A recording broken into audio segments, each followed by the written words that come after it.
I'm heading on a 2-week trip that'll take in multiple countries, cities, a journey into the Arctic Circle, and I need to capture it all on camera for a big feature I'm producing for CNET. So what I wanted to do in this video is take you through the kit that I am taking with me in order to capture such a wide variety of images, and hopefully give you some insight into how I travel as a professional photographer and some things that you can try and keep in mind when you're planning your own photography trips. So the journey I'm doing is going to take me from Edinburgh to Copenhagen, and then a train up to Gothenburg for a few days, then from Gothenburg to Stockholm for a few more days, then up into the Arctic Lapland for 5 days or so, and then back down to Stockholm for a while. It's going to be a very busy trip, and it has a lot of moving parts, a lot of journeying around in and out of different hotels, hopping onto different types of transport. And it's going to involve a lot of different types of photography in very different conditions. So as a result, it's been quite a difficult trip to plan for, both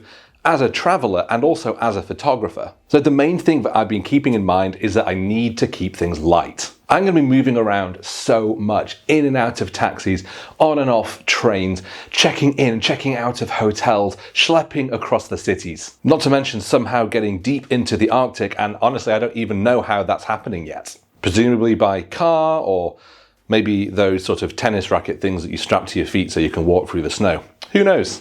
But what I know that I cannot have is a gigantic backpack of gear with multiple camera bodies, 4 or 5 lenses, multiple tripods. That's the sort of kit that I take on other trips. And in fact, when I recently went to Wales for a video that I did last year, I took exactly that with me. I took so much stuff with me, this huge amount of equipment, simply because I wasn't really restricted by weight. It was all going in the car, it was easy to carry around. And it let me get any single shot that I wanted, whether it was wide, sweeping landscapes in the mountains or more close-up details. But on this trip, that just isn't going to be possible. So instead of taking multiple camera bodies and a bag full of lenses, I'm actually just going to take this, my Leica Q3 43.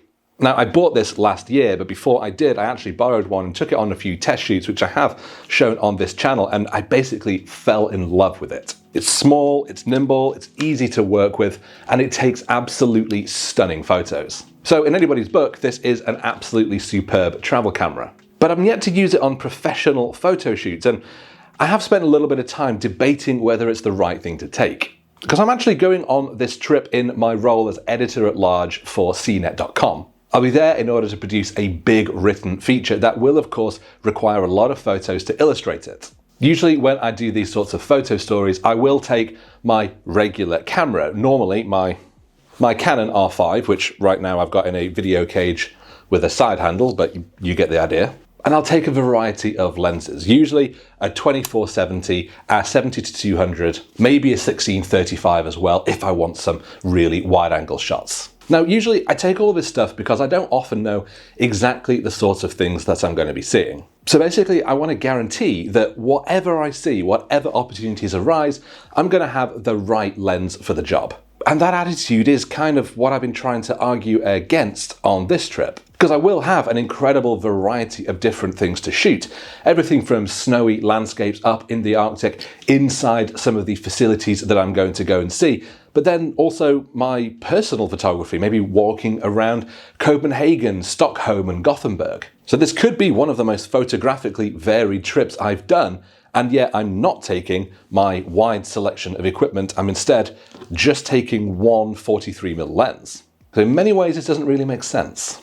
But because it's going to be such a hectic trip, carrying that much stuff, even carrying a big Canon R5 body with a 24-70 lens, is just going to be a little bit impractical. But more than that, I actually think that I'm going to enjoy the creative challenge of trying to capture everything that I see on just the 43mm lens. There's no zooming here, there's no changing lenses to something longer. If I need to adjust my scene, I have to actually move around with the camera. And sure, some shots like super wide scenes or really long zooms are not going to be possible with this setup. But I bought this because it is a great sweet spot of a lens, because most of my shots I tend to shoot with either a 35 or a 50mm prime, so this 43 sits right in between the two, and that will hopefully allow me to take the vast majority of shots that I will want to get. with the result being that because it's a prime, it's going to force me to think more about my composition. Because my goal with this trip is not to come back with 5,000 mediocre images, but instead have far fewer shots,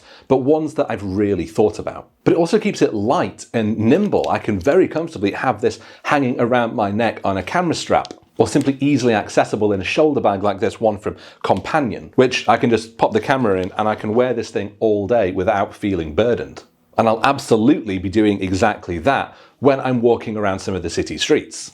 I don't want a gigantic backpack weighing me down, getting in the way. Instead, I want to feel like I've always got things accessible to me. I can reach in and get my camera out and fire away as soon as that inspiration strikes. To be honest, I did consider taking the R5 and a 2470 as a backup just in case I needed it. But it does add more weight, it adds more bulk to my packing, and it does actually make packing it that bit more difficult, because where is it going to go? In my suitcase that then gets put into the luggage hold? No, it probably won't survive that. And I don't want to take a backpack big enough for multiple camera bodies, so really I don't see any way that I can safely take it with me. So I've decided to go all in on just the Leica. But there are plenty of other things that I'm taking with it to help me get the shots that I want. First of all, batteries. I actually only have 2 Leica batteries with this thing, and that probably will get me through at least a day or maybe even 2 if I'm fairly careful with my shooting. Now I am of course anticipating that up in the Arctic it'll be colder, and so the battery life might not be as good. But thankfully the Leica will charge over USB-C, so I'm also taking a fairly meaty sized power bank. So hopefully when I'm not shooting, I can just plug the camera in and it can just be recharging. I'll definitely need this because one of the nights I will be in an ice hotel, and as far as I know, they don't have plug sockets in the bedrooms. Where would they go? Also, surely not safe. Which means I probably can't plug in my hair straighteners. Now that's going to be a problem. I'll be wearing a hat, it's fine. But of course, having the power bank means I could also charge up my phone, as well as charging up my other camera. Because of course I am taking another camera. But it's just this, the DJI Osmo Pocket 3. I've recently bought this for shooting video on my channel because I have used them before plenty of times, and quite honestly, they are game-changing for shooting video on the move. They fold down small, they can literally slot into your pocket, the image quality is decent, battery life is decent, and they can connect wirelessly to the DJI mics, which offer really, really great sound. On my Wales trip that I mentioned before, I took a second camera body and specific lenses and matte boxes and filters and additional tripods, simply to try and get the best production quality that I could. And to be fair, I am really, really pleased with how that video looks, but taking that amount of gear and doing that kind of setup when I'm out and about is just not going to be possible. But walking around, filming with this, absolutely no problem at all. And I think it was about £600 for the creator combo that comes with the microphone, but if you do that sort of thing a lot, as I do, then it really is money well spent. This will be how I shoot all of my video from this trip, both for myself on the channel and anything that I do for CNET. And sure, maybe it might not look quite as slick and professional as my other videos might, but the trade-off is absolutely worth it.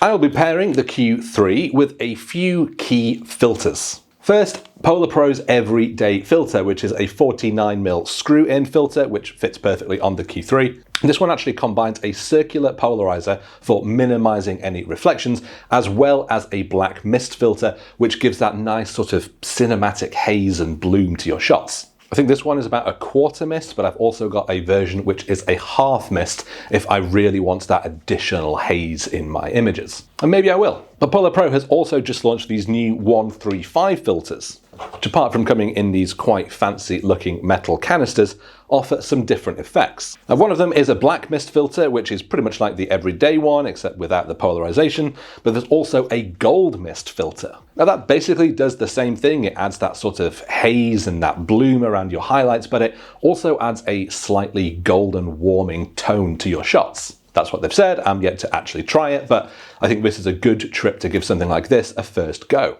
And sure, it may be that if I'm going to cold places like the Arctic, I don't really want to add in a warming haze to my images, but it's so small, so tiny and lightweight that having this in one of the little inside pockets in my bag really isn't going to be a problem.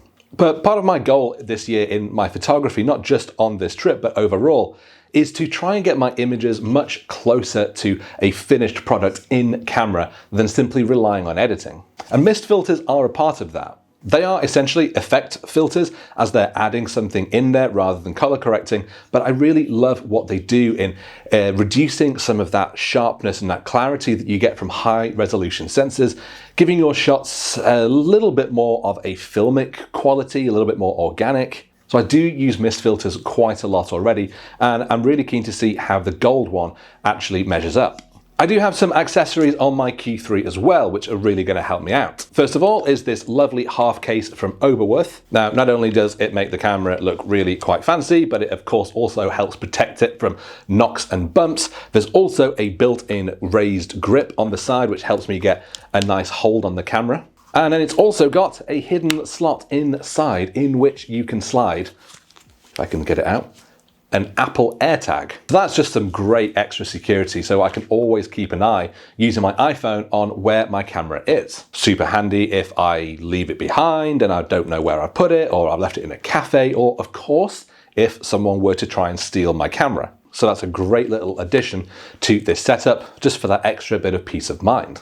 I also have a couple of PolarPro accessories. First of all, this thumb grip on the top, which just helps me get an even more stable hold on the camera. And I've got PolarPro's lens hood on the front, which first of all actually looks pretty similar to the one that comes with the Leica itself, but it actually folds down, allowing much easier access for you to swap out filters or to turn a circular polarizer. I am probably going to take a compact travel tripod with me. Almost certainly this one, which is a Peak Design tripod legs, but I've actually swapped out the head and I put a Gitzo ball head on the top, which I just prefer using. It's carbon fiber, it is relatively small.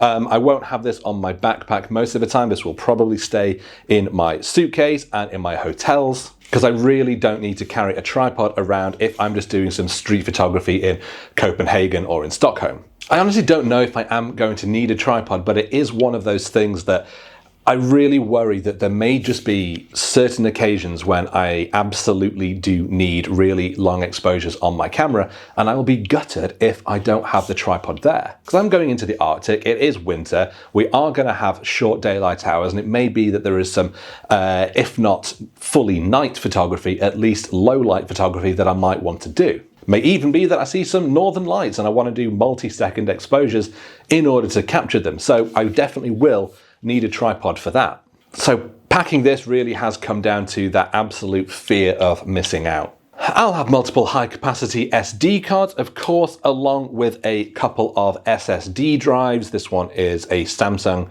2 terabyte one, and this is a crucial 4 terabyte one. So that's 6 terabytes of potential backup for all of my images, but also all of the video from the Osmo and probably some video from my iPhone as well. I do not expect to need anything like 6 terabytes, but I will probably double back up some of these things just for safety and redundancy. For example, if I lost one of these, I will have another one. And that is why you do not keep both of your SSDs in the same bag. One will stay in my suitcase, one will stay in my backpack. It's just safety. And I will have my MacBook Pro for actually working and for editing photos and video when I'm on location. It is not the smallest and thinnest MacBook, which is a shame, but it is the one that I have for work. It is powerful, but it is not my favorite thing to be traveling around with, but it's the thing that I have, so I need to take it. And then of course for power, my secret weapon, one of my favorite things to travel with, a multi-plug adapter. These have become one of my most treasured pieces of traveling equipment, because I spent years traveling to international events as a journalist, taking multiple European plug adapters in order to plug in all my devices. Now I only need to take the one, but I plug in a power strip for me to then plug in everything I need to. This one is also surge protected. It's also got USB ports. So I can plug in a ton of devices and charge them, but only actually need one of these. I imagine most of you are probably watching this going, yeah, well, of course, we all do that. But it took me a surprising number of trips to figure out this little travel hack. I've mentioned the bag already, but I do really like this messenger bag. It is small, you can barely see it when I'm holding it like that, so let's do this. It's very, very comfy. It's big enough for the Leica, for the Osmo, for my wallet. That's about it. filters and batteries, I suppose. So it is nice and compact when you are walking around a city all day. I'll probably just be packing this empty into my suitcase just so that I can use it when I'm out and about, because the rest of the time when I'm taking a little bit more stuff, including my laptop, I will use probably this Wandrd Prvk backpack, which is nice and sturdy. It's rubberized, so if I am in wet or snowy conditions, it's fine. Laptop storage, camera storage, and a roll top for jacket, snacks, whatever. I just figured that a trip like this that's going to be so varied is going to require different types of camera bag, because I'm not always going to want to take everything out with my laptop out and about across the city, and that's when I'm going to use something like this. When I need to take more stuff, I can pack it into here. So that leaves me with just one wild card: a flash. Now, to be honest, I really don't think I'm going to need a flash. I don't think I'm going to use it at all. I imagine that everything that I shoot will just be using the natural light. But like the tripod, I would just be gutted if there was an occasion when having a light would mean I can get an amazing shot, but I had decided not to take it. So it's just that fear of missing out on a potentially really good opportunity. But to be honest, the Godox AD100 Pro, which is sort of my go-to for travel, is so small, it is pretty light. The trigger that I would use to use it wirelessly is also very small and light, and it can just sit in my suitcase. If I never touch it, it's not really that big a deal. But I think I would just rather have it and not need it than need it and not have it. Same goes for Imodium.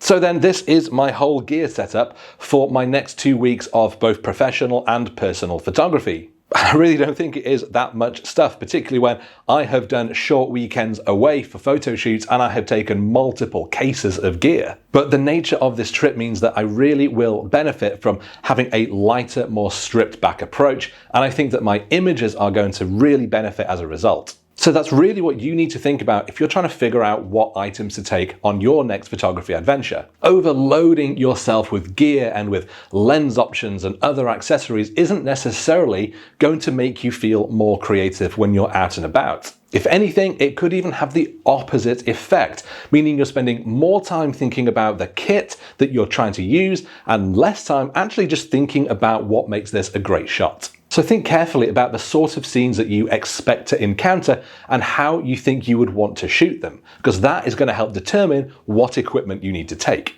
I do hope I'm making the best decisions for this trip though. To be honest, it's been really, really last minute. I actually fly out first thing tomorrow morning, and this is already 4 o'clock on Sunday. And I don't even know everything that I'm going to be doing when I'm away. I don't know what the full itinerary is, and therefore I don't know exactly the sort of shots that I'm likely to expect. So I am having to take a best guess approach. I am hoping that the 43mm lens is going to cover me for everything that I want. But I do have to kind of be okay with the idea that there may be some images that I'm simply not going to be able to take. But I'm super excited for the whole trip. I am going to film pretty much all of it, and so hopefully you will see a lot of that in upcoming videos. But on that note, I better end this video pretty quickly so I can get it edited and published, and then I can go and pack the rest of my clothes. So thank you so much for watching, and I will see you next time.